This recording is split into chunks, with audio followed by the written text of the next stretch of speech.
കൊട്ടിയൂർ വൈശാഖ മഹോത്സവത്തിലെ ഏറ്റവും സങ്കടകരമായ ദിവസമാണിന്ന്, മകന്നാൾ. ആ കാഴ്ചകളും വിശേഷങ്ങളും കാണാനാണ് ഇന്ന് നമ്മൾ കൊട്ടിയൂർ വൈശാഖ മഹോത്സവ സന്നിധിയിൽ എത്തിയിരിക്കുന്നത്. വൈശാഖ മഹോത്സവ നാളുകളിലെ പ്രൗഢിയേറിയ ചടങ്ങുകൾ ഇവിടെ അവസാനിക്കുന്നു. മകന്നാളിൽ സ്ത്രീകളും വാദ്യങ്ങളും ഗജവീരന്മാരും ഉച്ചശീവേലിയോടുകൂടി വിടവാങ്ങുന്നു. അലങ്കാരവാദ്യങ്ങളായ ഉത്സവ ചടങ്ങുകൾ ദേവവാദ്യമായ പാണിയിൽ ഒതുങ്ങുന്നു. മകംനാളിലെ ഉഷശീവേലി കഴിയുന്നതോടെ മനുഷ്യരുടെ ഉത്സവം കഴിയുന്നുവെന്നും ഇനി ഭൂതഗണങ്ങളുടെ ഉത്സവം തുടങ്ങുന്നുവെന്നും വിശ്വാസം. ഇനിയുള്ള ദിവസങ്ങളിൽ നിഗൂഢ പൂജകളും ബോധ്യകർമ്മങ്ങളുമാണ് അക്കരെ കൊട്ടിയൂർ സന്നിധാനത്ത് നടക്കുക. കഴിഞ്ഞ വർഷത്തെ അപേക്ഷിച്ച് ഈ വർഷം ഭക്തജന തിരക്ക് വളരെ കൂടുതലാണ്. കൊട്ടിയൂർ സന്ദർശിക്കുന്ന ഒരു ഭക്തനും തീർച്ചയായും പിന്നെയും വന്നുകൊണ്ടിരിക്കും. അതാണ് കൊട്ടിയൂർ വൈശാഖ മഹോത്സവത്തിന്റെ പ്രത്യേകത. അതുപോലെ തന്നെയാണ് ഉത്സവകാലത്തെ ഇവിടുത്തെ കാലാവസ്ഥയും. മണ്ണും മരങ്ങളും പുഴയും എല്ലാം കൂടി തരുന്ന ഒരു വൈബ്. അതൊരു മറക്കാനാകാത്ത കാഴ്ചകൾ തന്നെയാണ്. ശീവേലിക്ക് ശേഷം ഗജവീരന്മാരെ മാലയണിയിച്ച് ഇഷ്ടഭക്ഷണം നൽകി തിരുവഞ്ചിറക്ക് ചുറ്റും 3 പ്രദക്ഷിണം പൂർത്തിയാക്കി പുറകോട്ട് നടന്ന് മറുകരയിലേക്ക് പറഞ്ഞുവിടുന്നു. ഈ സമയങ്ങളിൽ മുഴുവൻ ഹരിഗോവിന്ദ വിളികളാൽ തിരുവഞ്ചിറക്ക് ചുറ്റും കൂടിയ ഭക്തജനങ്ങൾ ഗജവീരന്മാർക്ക് മടക്കയാത്ര നൽകുന്നു. ദക്ഷിണ കാശി എന്നറിയപ്പെടുന്ന കൊട്ടിയൂരിൽ ബാവലിപ്പുഴയുടെ ഇരു കരകളിലുമായി സ്ഥിതി ചെയ്യുന്ന അക്കരെ കൊട്ടിയൂരും ഇക്കരെ കൊട്ടിയൂരും. ഇവിടുത്തെ പ്രകൃതീശ്വര ചൈതന്യം നമ്മുടെ മനസ്സിലേക്കും ബോധത്തിലേക്കും സംശീകരിക്കും എന്നതാണ് പ്രത്യേകത. ദേവി അമ്മാറക്കല്ലിലും തൊട്ടടുത്തു തന്നെയായി ഭഗവാൻ സ്വയംഭൂവായും കുടികൊള്ളുന്നു. അക്കരെ കൊട്ടിയൂരിൽ മകംനാളിൽ മങ്കമാരുടെ അകതാരിൽ ഒരു ശോകക്കടൽ ഇരമ്പും. കാരണം തങ്ങളുടെ ഇഷ്ടദേവനെ വണങ്ങാൻ ഇനി 1 വർഷം കാത്തിരിക്കണം. തങ്ങളുടെ ദുരിത ദുഃഖങ്ങൾ സതീപതിയുടെ മുന്നിൽ പറഞ്ഞു പ്രാർത്ഥിക്കുവാൻ ഉച്ചശീവേലി കഴിയുന്നതോടെ അവർക്ക് അന്യം നിൽക്കും. ഏതൊരു ശിവഭക്തന്റെ മനസ്സിലും സങ്കടം തുടങ്ങുന്ന കാഴ്ചകളാണ് മകന്നാളിൽ അക്കരെ കൊട്ടിയൂരിൽ നടക്കുന്നത്. ഉത്സവകാലം മുഴുവൻ അക്കരെ കൊട്ടിയൂരിൽ സേവനമനുഷ്ഠിച്ച താൽക്കാലിക ജീവനക്കാർ മുതൽ ദേവസ്വത്തിന്റെ അംഗങ്ങൾ വരെ ഗജവീരന്മാർക്ക് ഭക്ഷണം കൊടുക്കുന്ന കാഴ്ചയും മടങ്ങിപ്പോകുമ്പോൾ ഉള്ള ഹരിഗോവിന്ദ വിളികളാലും സന്നിധാനവും പരിസരവും മൂകസാക്ഷിയാകും.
യുടെ മനോഹരമായ ദൃശ്യങ്ങൾ ഞങ്ങളുടെ ചാനലിൽ അപ്ലോഡ് ചെയ്തിട്ടുണ്ട്. നിങ്ങൾക്ക് അതുകൂടി കാണാവുന്നതാണ്. മഹാദേവന്റെ ശക്തി ചൈതന്യം നിറഞ്ഞു നിൽക്കുന്നിടം തിരുവഞ്ചിറയും പരിസരങ്ങളും ഭക്തജനങ്ങളെ കൊണ്ട് ശീവേലി സമയത്ത് നിറഞ്ഞു കവിയും. ഓരോ ശിവഭക്തന്റെ മനസ്സിലും ഭഗവാനെ പ്രാർത്ഥിക്കുന്ന നിമിഷങ്ങൾ. വഴികാട്ടിയായി ദേവി മുന്നിലും ഭഗവാൻ പുറകിലുമായി നടക്കുന്ന കാഴ്ച. ചിത്രങ്ങളിൽ നിന്നും വ്യത്യസ്തമായി കൊട്ടിയൂരിലെ ചടങ്ങുകൾ ജ്യോതിശാസ്ത്ര വിധിപ്രകാരമുള്ള സമയബന്ധിതയോടെയാണ് നടക്കുക. അതിൽ പ്രധാനപ്പെട്ടതാണ് ശീവേലി. ലോകമാതാവിന്റെയും പരമേശ്വരന്റെയും തിടമ്പുകൾ വഹിച്ച് ഗജവീരന്മാർ ക്ഷേത്രമായ തിരുവഞ്ചിറയെ വലം വെക്കുന്നു. വഴികാട്ടിയായി ശീവേലിക്ക് മുന്നിൽ ആയുധവുമായി വടക്കേടത്ത് നായന്മാരും പിന്നിൽ യഥാക്രമം പാണി കൊട്ടുന്ന ഓച്ചർ, സമുദായി, പന്തമേന്തുന്ന പന്തക്കിടാങ്ങൾ, വലതു കൈയിൽ എരിയുന്ന പന്തം, ഇടതു കൈയിൽ മുളംകുറ്റിയിൽ എണ്ണ. കൊട്ടിയൂരിലെ പന്തക്കിടാങ്ങൾ ദേവീദേവന്മാരുടെ മുന്നിൽ സൂര്യചന്ദ്രന്മാർ. കൊട്ടിയൂരിലെ വൈശാഖ മഹോത്സവത്തിലെ എല്ലാ ചടങ്ങുകളും നേരിൽ കാണാൻ ഭാഗ്യം സിദ്ധിച്ചവരും അവകാശം ഉള്ളവരുമാണ് പന്തക്കിടാങ്ങൾ. ശീവേലി, ശ്രീഭൂതബലി, വാളാട്ടം, കളപാട്ടം, കലശാട്ടം തുടങ്ങിയ ചടങ്ങുകൾക്കൊക്കെ കത്തിച്ച പന്തവുമായി പന്തക്കിടാങ്ങൾ കൂടെ വേണം. മകം നാൾ മുതൽ നടക്കുന്ന കലശപൂജകൾക്ക് രാത്രി മുഴുവനും പന്തവുമായി പന്തക്കിടാങ്ങളുടെ സാന്നിധ്യവും വേണം. തൃച്ചെറുമന്ന എന്ന കൊട്ടിയൂർ മഹാക്ഷേത്രത്തിലെ അതീവ പ്രാധാന്യമുള്ള സ്ഥാനികർ ആണ് പന്തക്കിടാങ്ങൾ. ഏറ്റവും പുറകിൽ ദേവിയെ പിന്തുടർന്ന് ശ്രീ പരമേശ്വരനും ഉണ്ടാവും. ഈ വേലി സമയത്ത് തിരുവഞ്ചിറയ്ക്ക് ചുറ്റുമായി ധാരാളം ഭക്തജനങ്ങൾ ഭഗവാന്റെ ശീവേലി ദർശിക്കാൻ കാത്തുനിൽപ്പുണ്ടാവും. കണ്ണിനും കാതിനും നയനമനോഹരമായ കാഴ്ചകൾ നൽകുന്ന ശീവേലി ഓരോ ഭക്തന്റെയും ആത്മനിർവൃതി കൂടിയാണ്. കൊട്ടിയൂരിൽ മാത്രമാണ് ഇത്രയും മനോഹരമായ ശീവേലികൾ കാണാറുള്ളൂ. ശീവേലി സമയത്തുള്ള കാഴ്ചകൾക്കും പ്രത്യേകതകൾ ഏറെയാണ്. പരമ്പരാഗതമായി പിന്തുടർന്നു വന്ന പനയോലകൾ കൊണ്ടുള്ള ഓലക്കുടയും കുത്തുവിളക്കുകളും എല്ലാം ഇതിൽ കാണുന്ന പ്രത്യേകതകളാണ്. ട്രാവൽ സിറ്റി 916 എന്ന ഈ യൂട്യൂബ് ചാനലിൽ ഞങ്ങൾ മറ്റനേകം വീഡിയോകൾ നിങ്ങൾക്കായി ഒരുക്കി വെച്ചിട്ടുണ്ട്. നിങ്ങൾക്ക് അതുകൂടി കാണാവുന്നതാണ്.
ദേവി മുന്നിലും ഭഗവാൻ പുറകിലുമായിട്ടാണ് എഴുന്നള്ളുന്നത്. ആ കാഴ്ചകളാണ്.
മനോഹരമായ ശീവേലി കാഴ്ചകൾ കഴിഞ്ഞ് ഗജവീരന്മാർ ദേവിയുടെയും ദേവന്റെയും തിടമ്പുകൾ ഇറക്കി വെക്കുന്ന കാഴ്ചകളാണ്.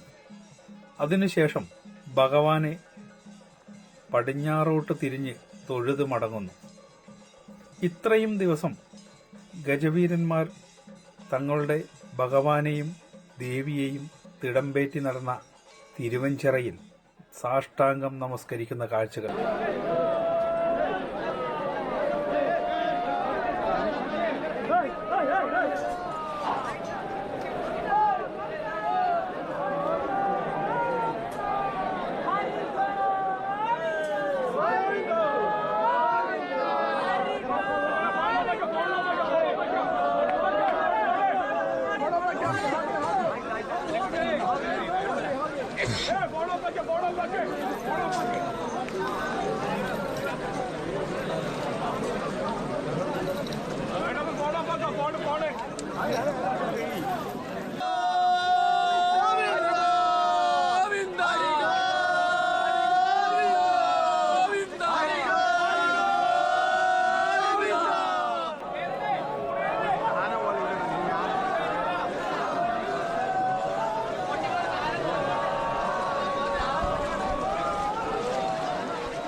എഴുന്നള്ളത്ത് മുതൽ ഉത്രാടം വരെ ദേവന്മാരുടെ ഉത്സവവും, തിരുവോണം മുതൽ ആയില്യം വരെ മനുഷ്യരുടെ ഉത്സവവും, മകം മുതൽ ഭൂതഗണങ്ങളുടെ ഉത്സവവും എന്നാണ് വിശ്വാസം.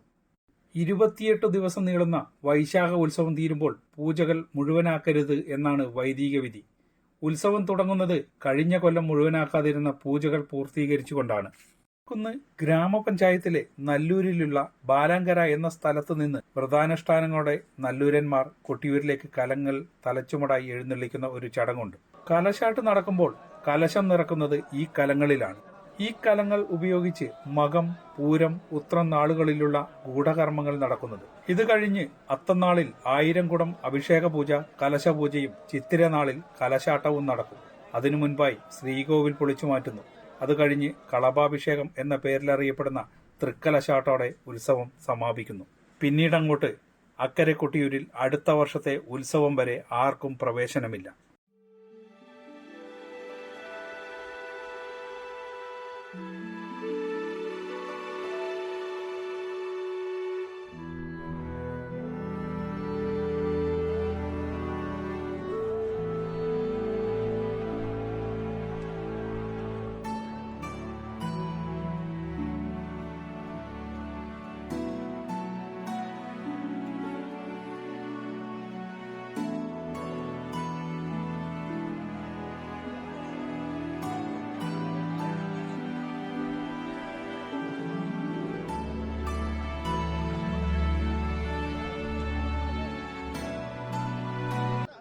ഇനിയിവിടെ കാണുന്നത് ഓരോ ഭക്തന്റെ മനസ്സിലും സങ്കടം തുളുമ്പുന്ന കാഴ്ചകളാണ്. ഭക്തജനങ്ങൾ നോക്കി നിൽക്കെ ഗജവീരന്മാർക്ക് ദേവസ്വം അംഗങ്ങളും ഇവിടെ ഇത്രയും നാൾ ജോലി ചെയ്ത താൽക്കാലിക ജീവനക്കാരും ഭക്ഷണം നൽകുന്നു.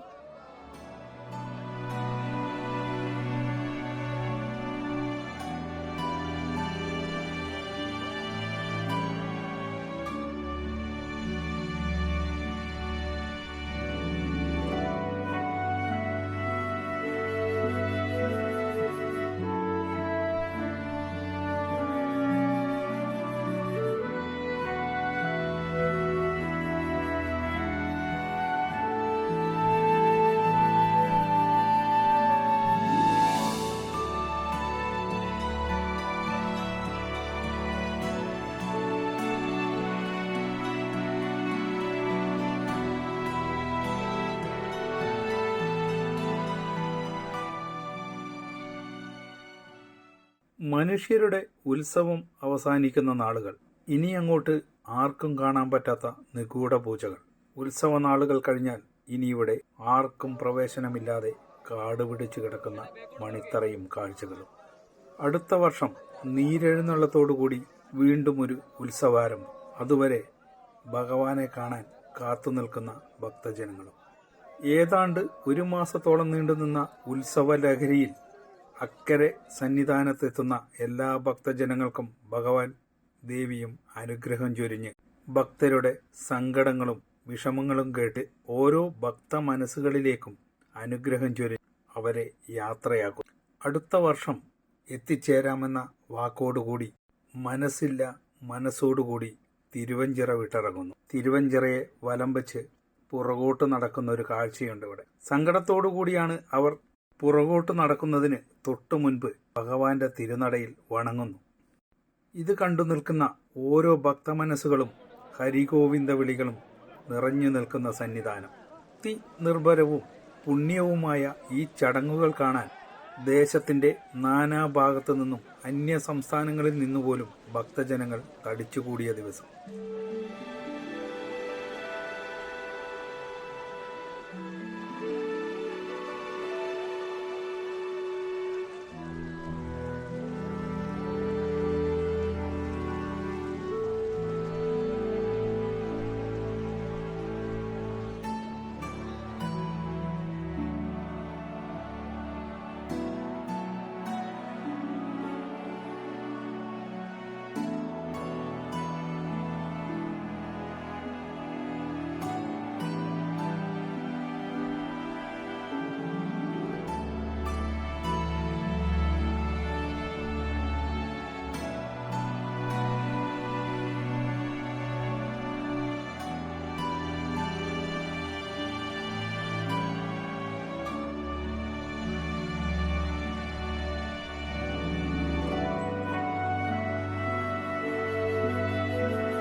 ട്രാവൽ സിറ്റി 916 എന്ന ഈ യൂട്യൂബ് ചാനലിൽ ഞങ്ങൾ മറ്റനേകം വീഡിയോകൾ നിങ്ങൾക്കായി ഒരുക്കി വെച്ചിട്ടുണ്ട്.